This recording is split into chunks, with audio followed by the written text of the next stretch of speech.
Assalamualaikum warahmatullahi wabarakatuh. Om Swastiastu, Namo Buddhaya, salam kebajikan, rahayu.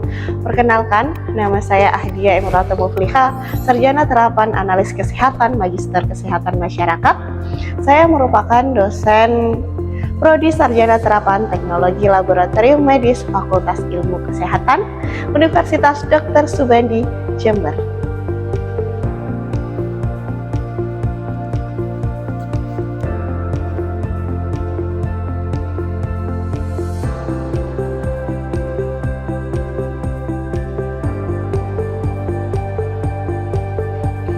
Pada kesempatan ini, saya akan memaparkan salah satu mata kuliah yang saya ampuh, yaitu mata kuliah hematologi rutin dan lengkap. Mata kuliah ini berbobot 1 SKS teori dan 2 SKS praktikum, yang ditujukan kepada mahasiswa semester 3 Teknologi Laboratorium Medis. Perkuliahan ini akan dilaksanakan sebanyak 16 kali pertemuan, yaitu terdiri dari 14 kali tatap muka dan juga 1 kali ujian tengah semester dan 1 kali untuk ujian akhir semester. Deskripsi singkat dari mata kuliah ini yaitu untuk mempelajari tentang hematologi rutin dan lengkap dalam ilmu teknologi laboratorium medis dengan menekankan pada analisis pemeriksaan hematologi rutin dan juga lengkap. Kemampuan mahasiswa yang diharapkan dalam capaian pembelajaran ini yang pertama, mampu menjelaskan ilmu dasar dalam bidang hematologi. Yang kedua, mampu menganalisis pemeriksaan hematologi rutin dan lengkap. Yang ketiga, mampu menganalisis hasil pemeriksaan hematologi rutin dan lengkap. Yang keempat, mampu menganalisis nilai kritis dan nilai rujukan pada pemeriksaan hematologi rutin dan lengkap. Yang kelima, mampu mengidentifikasi faktor-faktor yang dapat mempengaruhi hasil pemeriksaan hematologi rutin dan lengkap. Yang keenam, mampu menganalisis jaminan mutu pada pemeriksaan hematologi rutin dan lengkap. Yang ketujuh, yaitu mampu mengaplikasikan penanganan limbah pada pemeriksaan hematologi rutin dan lengkap. Proses pembelajaran dalam mata kuliah ini menggunakan DAI, Delivery, Interaction, and Assessment, di mana proses ini saya akan menggunakan metode ceramah, diskusi, dan juga tanya jawab. Penyampaian materi ini akan dilakukan secara tatap muka, secara langsung sebagai upaya interaksi sekaligus menjadi keaktifan mahasiswa, sehingga saya akan selalu memberikan pertanyaan dan juga membuka ruang diskusi kepada mahasiswa supaya mampu berpikir kritis dan bisa menyampaikan pendapatnya secara langsung. Asesmen pada mata kuliah ini untuk teori terdiri dari 25% UTS, 25% UAS, dan 20% kehadiran keaktifan dan juga 30% tugas. Sedangkan untuk asesmen pada praktikum terdiri dari 50% ujian praktikum, 30% laporan praktikum, dan 20% pretest dan juga post-test. Referensi yang saya gunakan pada mata kuliah ini yaitu buku teks dan jurnal terakreditasi nasional dari penelitian yang telah saya lakukan. Materi pada mata kuliah hematologi rutin dan lengkap yaitu dia akan mempelajari terkait dasar-dasar pemeriksaan hematologi rutin yang meliputi fungsi dan komponen darah, hematopoiesis, pemeriksaan hematologi rutin yang terdiri dari hemoglobin, jumlah leukosit, laju endap darah, dan hitung jenis leukosit, yang mana nantinya materi ini yang akan saya sampaikan nantinya untuk digunakan dalam video pembelajaran ini. Selain itu, mata kuliah ini juga mempelajari terkait pemeriksaan elektroforesis, pemeriksaan indeks eritrosit, fragilitas osmotik, dan juga jaminan mutu pemeriksaan hingga limbah pemeriksaan. Berikut adalah video pembelajaran mata kuliah hematologi rutin dan lengkap dengan materi pemeriksaan hematologi rutin, yaitu hemoglobin, jumlah leukosit, laju endap darah, dan juga hitung jenis leukosit. Bismillahirrahmanirrahim. Assalamualaikum warahmatullahi wabarakatuh. Waalaikumsalam warahmatullahi wabarakatuh. Hari ini kita akan bercerita, saya lebih suka cerita ya. Hari ini kita akan bercerita terkait hematologi rutin ya.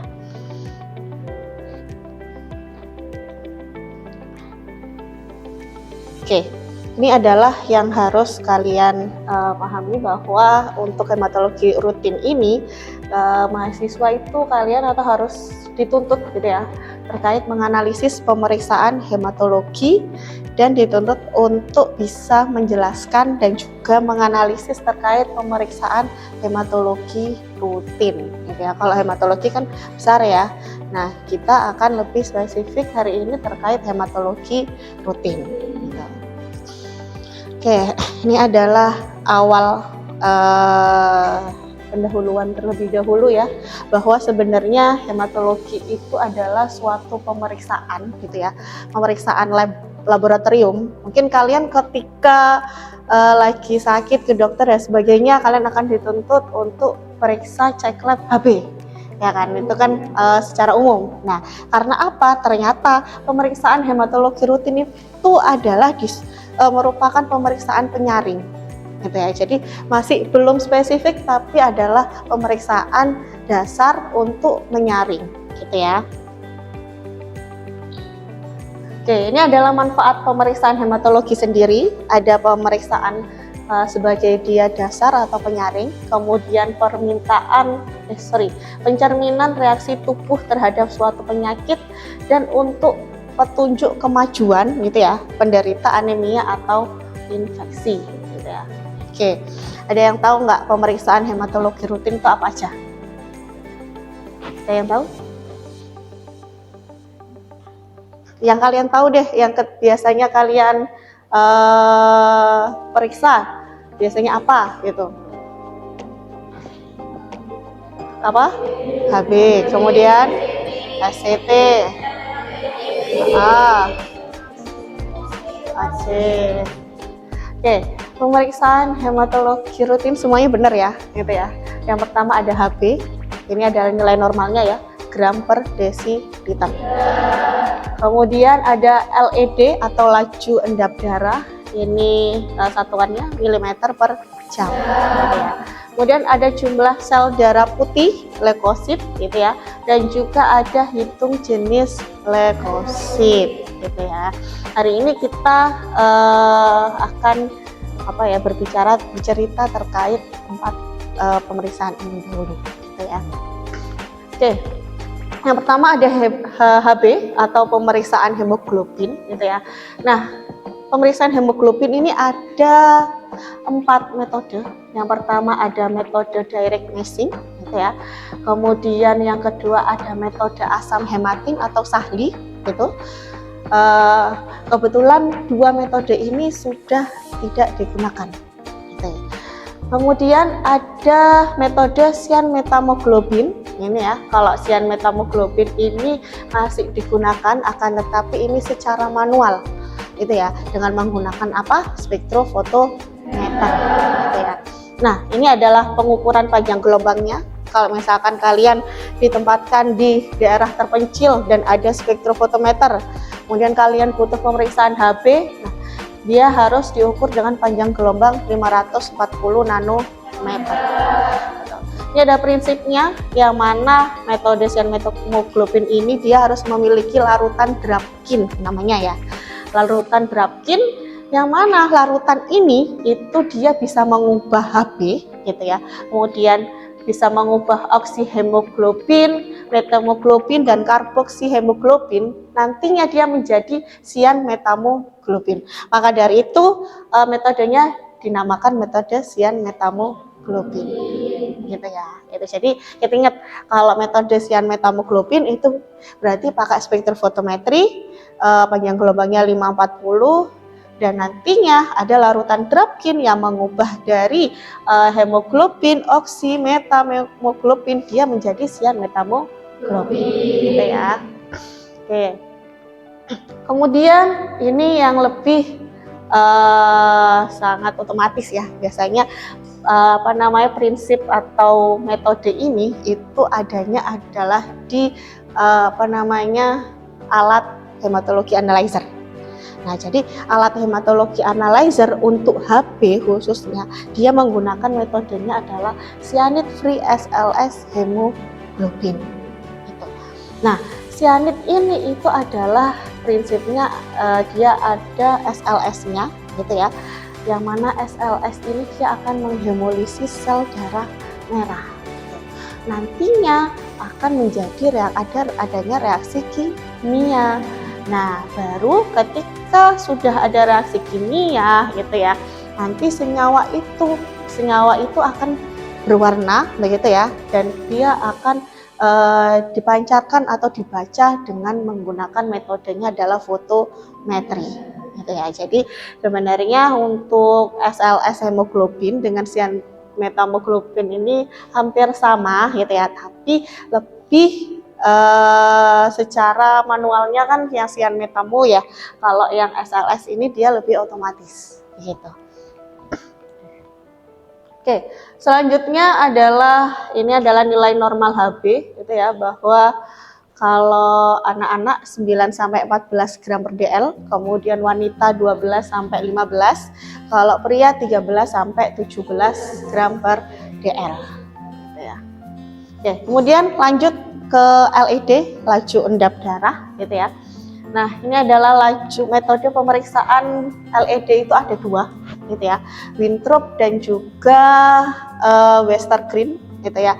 Ingat prinsip dari LED itu adalah tegak lurus ya. Jadi kalau misalkan kalian, Bu, kalau tidak tegak lurus biasanya ada yang bengkok gak ditidurkan. Nah, prinsip utama LED itu adalah tegak lurus dan dibaca selama 60 menit gitu ya, baik metode Winthrop maupun Westergren gitu. Oke, nah ini adalah yang metode Westergren, yang mana nantinya kalau pembacaan LED yang dibaca itu adalah dari plasmanya. Jadi ini dari 0 sampai angka 10. Ini contohnya ya. Kalau misalkan nanti ternyata yang padatan atau whole blood-nya ada di angka 5 ya, berarti nilainya adalah angka 5. Oke, ya. Kemudian nilai normal untuk LED ini kalau pria 0 sampai 15 mm per jam.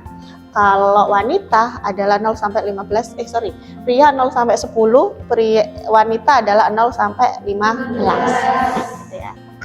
Kemudian lanjut hitung sel leukosit. Hitung sel leukosit di sini ini dengan menggunakan kamar hitung ya, improve new bawah gitu ya. Larutannya adalah larutan tuk gitu ya. Nah, harus ingat ya, kalau sel leukosit larutan tuk gitu ya, dan perbesarannya adalah 10 kali. Oke. Ini adalah isi dari larutan tuk sendiri. Nah, makanya kenapa larutan tuk itu warnanya ungu ya? Karena apa? Ada larutan genta violet gitu ya. Ini nilai normalnya dewasa adalah sekitar 4.000 sampai 10.000 per milimeter kubik darah. Kemudian anak-anak adalah 8.000 sampai 12.000 per milimeter kubik darah. Oke, masih ingat? Ini kalau yang daerah sini ini untuk perhitungan sel apa? Yang putih, leukosit. Kalau yang tengah, eritrosit. Jadi sebelumnya sudah membaca ya PPT ini ya. Jadi untuk sel leukosit kita membacanya adalah di 4 kotak. 1 ini di sini, kemudian di 2, 3 dan 4. Dan 4 kotak itu harus dibaca semuanya. Nah, ini adalah faktor perhitungan. Jadi ketika nantinya kalian menuliskan hasil sel dikali 50, 50-nya itu kalian harus paham dari mana gitu ya. Ini adalah faktor perhitungan untuk mencari 50-nya gitu ya. Jadi 1 per volume kamar hitung, volume itu adalah sisi kali sisi. Yang mana sisi sebelah sini dan sisi sebelah sini itu ternyata nilainya sama. Sisi sebelah sini sampai sini itu nilainya adalah 3 mm kubik. Sisi sebelah sini juga 3. Sehingga ini kan yang tabel atau kotak leukosit kan di sini ya. Nah, berarti sisi yang sebelah sini nilainya kalau segini 3, segini berapa? 1. Oke, berarti volume kamar hitung sisi kali sisinya berarti 1 kali 1. Oke. Kemudian volume panjang lebar kali tinggi. Panjang lebar sama dengan sisi kali sisi sama. Tingginya itu adalah dari kamar hitung ke objek gelas. Oh iya, cover glass gitu ya. Jadi dari kamar hitung ke cover glass, yang mana itu adalah 0,1 mm gitu ya. Jadi 1 dibagi dengan, karena kita membaca 4 kotak untuk leukosit, jadi dibagi 4 dikali panjang kali lebarnya 1 kali 1, tingginya adalah 0,1 dan 1 per konsentrasi blood. Nah, konsentrasi blood ini adalah dari kita pemipetan gitu ya. Karena pipet leukosit ini itu adalah angkanya 11. Jadi ketika kalian ambil darah, sedot darah itu adalah di angka 0,5. Jadi kalau misalkan Bu, saya nyedot darahnya nggak 0,5 di angka 1, berarti ini harus kalian ganti 1. Bisa gitu, tapi jadinya berbeda karena konsentrasi bloodnya juga berbeda gitu ya. Jadi kita harus menghitung gitu ya. Oke. Sehingga didapatkan adalah 50 kali N sel. Itu adalah perhitungan untuk sel leukosit. Kemudian selanjutnya adalah hitung jenis sel leukosit. Nah, hitung jenis sel leukosit ini kita harus membacanya di perbesaran 100 kali gitu ya, atau 1000 kali gitu ya. Dan harus membaca di counting area gitu ya. Kemudian ada yang tahu gimana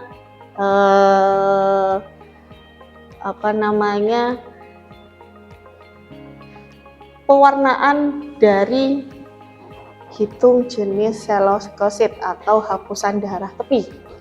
Ada yang tahu pewarnaannya apa aja? Silakan boleh angkat tangan. Tidak apa-apa. Oke, apa aja untuk pewarnaan hapusan darah atau hitung jenis leukosit? Untuk pewarnaannya itu yang pertama digenangi menggunakan metanol Ibu sampai kering, kemudian setelah kering baru digenangi lagi menggunakan pewarna Giemsa atau Wright. Oke. Tujuannya untuk diberi metanol untuk apa? Ketika awal? Tujuannya itu untuk memfiksasi darah yang sudah kita bikin hapusan itu, Ibu. Benar. Jadi untuk pewarnaan hapusan darah atau pewarnaan hitung jenis sel leukosit itu ada 2, pewarna Giemsa dan pewarna Wright gitu ya. Nah, caranya kita harus bikin hapusan dulu. Ini caranya ya, gitu ya. Ya, yang baik adalah seperti ini. Jadi harus ada counting areanya. Kalau misalkan counting areanya nggak kelihatannya adalah karena terlalu tebal. Nah, berarti kalian harus bikin ulang gitu ya. Jadi tidak boleh tebal tapi tidak boleh tipis gitu ya. Oke. Nah, ini adalah prosedur pengecatannya. Yang pertama, benar tadi ya kata Alia ya, kita setelah membuat hapusan darah, kita harus melakukan kita keringkan dulu gitu ya. Kita keringkan supaya apa? Supaya ketika kita beri fiksasi atau kita beri pengecatan, dia nggak kehapus. Karena ketika nantinya hapusan darah itu belum kering, biasanya itu malah kehapus. Gitu ya. Jadi yang kalian buat dia itu akan bereber gitu ya. Jadi nantinya ini harus tunggu kering dulu hapusan darahnya, kemudian baru difiksasi sampai kering ya. Jadi fiksasinya sampai kering, kemudian ditambahkan larutan ginseng itu ya. Tapi larutan ginseng ini harus kalian lihat gitu ya, apakah ginseng yang langsung ready to use atau tidak. Kalau tidak, berarti harus diencerkan dengan menggunakan buffer fosfat 6, pH dengan pH-nya 6,4 atau 6,8 atau 7,2 gitu. Perbandingannya bermacam-macam ya, ada 1:3, ada 1:9 dan 1:20 gitu. Mungkin ketika kalian membaca di literatur banyak ya, Bu, yang mana ini harusnya itu semuanya boleh gitu ya. Tapi kalau saya lebih sesuainya adalah 1:9 gitu. Jadi satunya adalah ginseng, 10-nya buffer fosfat. Oke, kemudian baru ditambahkan larutan ginseng setelah tunggu kering, larutan ginseng dan hingga 20-30 menit baru dikeringkan. Kalau Wright juga sama. Pertama kita harus fiksasi dahulu. Ya, setelah tunggu kering kita fiksasi, baru kita teteskan larutan Wright, gitu ya. Oke. Nah, kalau misalkan Bu, kita nggak punya buffer fosfat gitu, kita adanya Aquades. Sebenarnya bisa gitu ya. Ini ada penelitian ya terkait pengencer larutan ginseng. Jadi nggak pakai buffer fosfat tapi pakainya Aquades. Nah, dalam penelitian ini itu ternyata kalau melihat dari sediaannya ya dan juga dari morfologi selnya, itu sel neutrofil dan juga sel yang lainnya itu dia memiliki lebih baik di perendaman sekitar 10 dan 20 menit. Jadi kalau misalkan pakai dengan pengencer Aquades itu bukan direndam selama 30 menit tapi direndamnya adalah 10 dan 20 menit. Itu yang bagus. Tapi lebih bagus memang adalah melihat dari penelitian ini, itu memang lebih bagus adalah pada kontrolnya atau pada yang pengencer buffer fosfatnya begitu. Ya, jadi kalau misalkan kalian bekerja di pedalaman nih gitu ya, kemudian kalian tidak mendapatkan buffer fosfat dan sebagainya, kalian bisa menggunakan Aquades ya, tapi dengan waktunya yaitu 10 menit dan juga 20 menit. Oke, nah ini adalah yang harus kalian lakukan adalah di sini, counting area di sini ya. Gitu. Jadi jangan di ekornya, tapi jangan juga di badannya. Jadi di sini, ini. Nah, ini adalah counting areanya. Kemudian, nah dari 3 ini mana yang lebih bagus? Kiri, kanan, atau tengah? Jadi counting area itu ada di tengah. Jadi selnya itu adalah berpisah-pisah ya. Kalau yang sini sampai sini kan gerumbul ya. Nah, lebih baik adalah yang pisah-pisah. Itu adalah namanya counting area. Oke, ini adalah perhitungan untuk hitung jenis sel leukosit gitu ya. Jadi ada basofil, eos, batang, segmen, limfosit, monosit. Yang mana nantinya harus ada 10 tabel gitu ya, dan harus totalnya 100 sel gitu.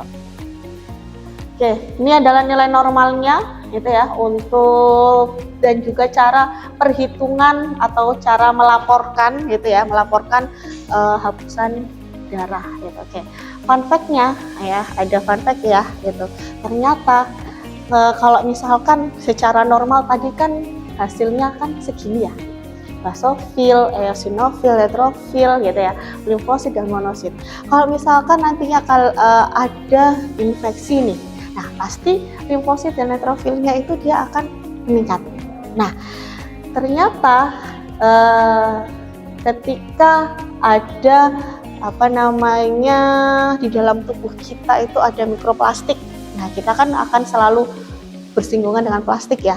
Nah, ternyata di dalam tubuh kita kalau misalkan ada mikroplastik nih dengan jumlah yang banyak, itu limfosit dan juga neutrofilnya itu dia akan meningkat gitu ya. Jadi limfositnya meningkat, neutrofilnya itu turun gitu.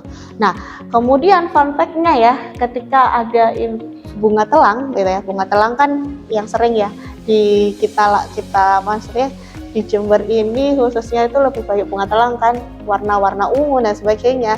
Nah, ternyata bunga telang itu juga bisa menurunkan dari sel limfosit. Jadi ketika kita tubuh kita itu ada infeksi mikroplastik, nah kemudian ditambahin bunga telang, limfositnya itu akan turun gitu, tapi neutrofilnya meningkat gitu. Jadi itu fun fact-nya ya. Jadi di dalam semua pemeriksaan gitu ya, pasti pemeriksaan untuk jenis sel limfosit ini sangat bersinggungan sekali dengan kita gitu ya. Oke, terima kasih. Ada yang mau kita diskusikan dulu? Silakan. Ada yang mau ditanyakan? Oke, sebutkan nama dan NIM-nya juga ya. Perkenalkan, nama saya Ruhil Madina, NIM 24105026. Izin bertanya Ibu, untuk pemeriksaan hitung jenis sel leukosit itu apakah ada metode otomatisnya? Oke, metode otomatis ada gitu ya. Biasanya untuk metode otomatis itu langsung ke dalam hematologi analyzer gitu ya.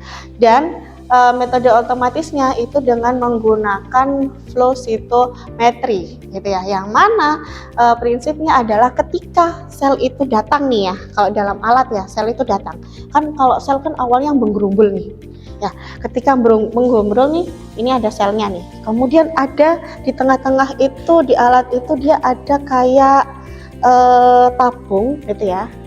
Yang mana tabung itu dia akan bisa, yang awalnya dia bergerombol, sel itu akan satu-satu melewati. Nah, ketika sel itu satu-satu melewati, dia akan dilaser.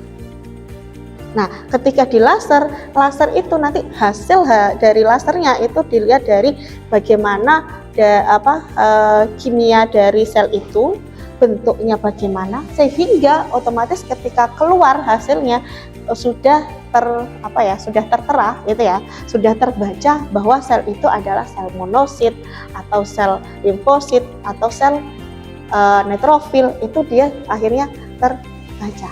Bagaimana? Ada yang mau ditanyakan kembali? Sudah? Oke. Jika sudah, terima kasih atas waktunya. Mohon maaf apabila ada salah kata dan perbuatan dari saya. Semoga ilmu hari ini bisa bermanfaat bagi kita semua. Wassalamualaikum warahmatullahi wabarakatuh. Demikian uraian singkat dalam proses pengajaran pada mata kuliah yang saya ampu.